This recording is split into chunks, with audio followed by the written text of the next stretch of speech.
Hi, and welcome to the Senior Network. I am here today with Greg Fulton, my co-host, and we are at your door today. We have Miss Janet Noyes, we have Zena Smith. Thank you so much for joining us. You were very excited to have them on the show today. I am. Another home care company in town. We need it. So much demand right now. Excited you folks are here. Thank you. Thank you. How long have you been in the area now? 2 months. 2 months? Congratulations. Exactly. How long have you been? A dinosaur. 12 years. 12 years right at home? Yeah. So we're right at home at your door. I like this. Yeah. This is you know what's been fun in doing these shows is the collaborative nature of what you all do, and I think you should be proud of that. It's great. Oh, yes. It really is. I'd like to talk to you, Zena and Janet, but you first, Zena, a little bit about the concept. I had the opportunity to actually talk to you once before, and it was really fun how you two work together, and specifically I'd love to talk about some respite care. Oh, okay. How we've started? How you started. Well, I've been in the industry for about 14 years, and I was a caregiver, and I got my master's degree in human services. And Nurse. My mom. See, I remember. Yes. We actually listened. My mom's an RN, and so through my career, in the passion I have for helping seniors, I realized instead of me and my mom would talk all the time about what should happen, what we should do, how we can help the community. And we realized that, wait a second, instead of me working for someone, why don't we open up our own place and collaborate with each other and really help out the community.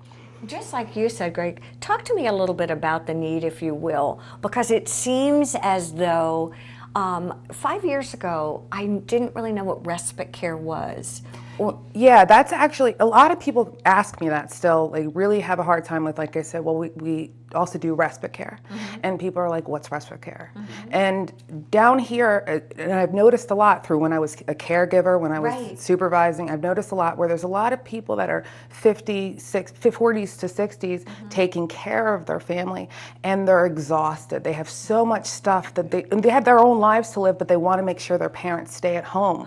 They don't want to put them in assisted living. They don't even want to put them in independent living, and to do that, you can be a little overwhelmed. Well, what we can do is we can come in with a caregiver and can give you peace of mind and take over for a few hours, How do you get, and this is something for the three of you really, how do you get someone to agree to it? Like, I'm thinking about my parents, and I can just hear my mom, I just don't want any, right? Do you get that? I don't want anybody coming over. I had a conversation with a lady. She called me up, and she called me and my mom up, and she was from Wisconsin, and she was so upset because her mother is finally getting to it, but she's not ready. And so I talked to her, I called her back, I wanted to make sure she was okay, and she said, my mom just saying no. And I told her, well, at this time you really need to talk to your mom because a fall,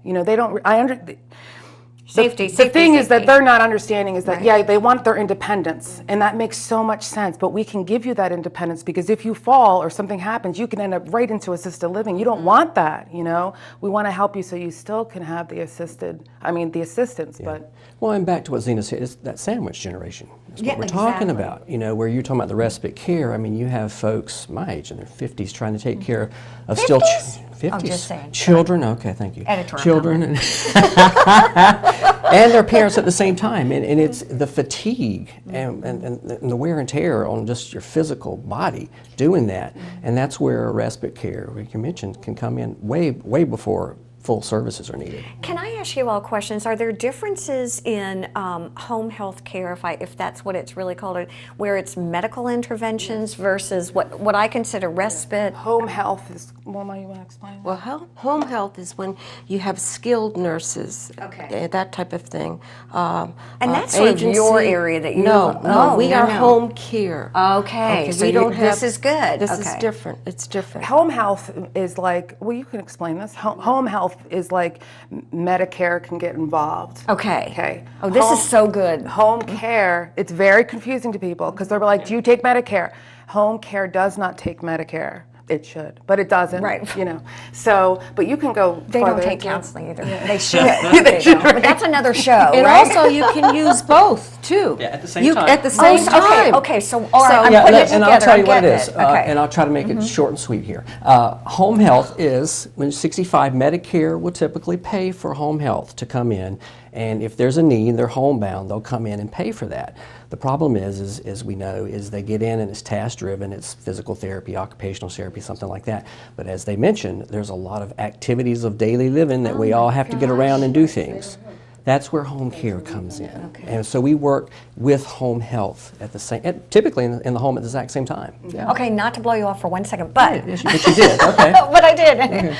But so what I'm hearing is, again, with my mom and dad coming down, or someone who's recently been diagnosed with dementia and just needs someone to help them run errands so they feel independent. Yes, exactly. That would be home care. Oh, I got it. Yeah. You know, and I think if I got confused, I think a lot of people get confused. So I would actually have a simultaneous collaborative team. What are some of the things that you think or you see that people really need and want from you all that surprise you, if you will? It doesn't surprise me, actually. The one thing that I've noticed is we do, of course, companionship, personal care, dementia care, all that, right? Okay. But the one thing that I've noticed is very, very prominent is companionship. A lot of people, when they're seniors and they're not able to do certain things, a lot of times there's sadness that comes in.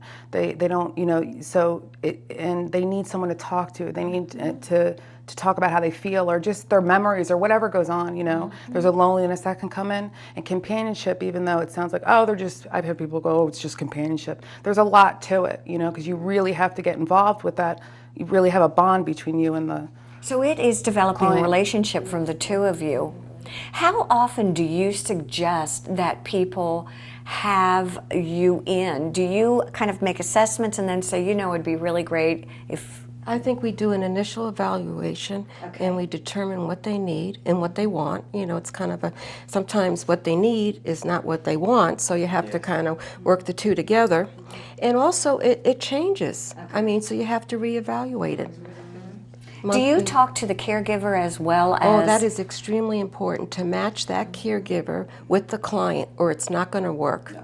It's not going to work. They're going to say, I don't want anybody in my house. This is so important. Okay. And also, you know, so therefore what we do is that we also bring the caregiver into the house and let the client meet the caregiver to make sure that it's a good relationship before we even start. Oh. We try to do that unless, of course, it's an emergency. Like, for instance, they call, oh, you know, come tomorrow, quick. But if it's a planned thing, we can do that, which is, I think, is really helpful. What we're going to do, Janet, is I really want to hold that thought because I think this is worth coming back to. We have to take a quick break. We'll be right back on the Senior Network. And again, we're talking about home care, respite, and when to call someone in and matching people. Stay with us.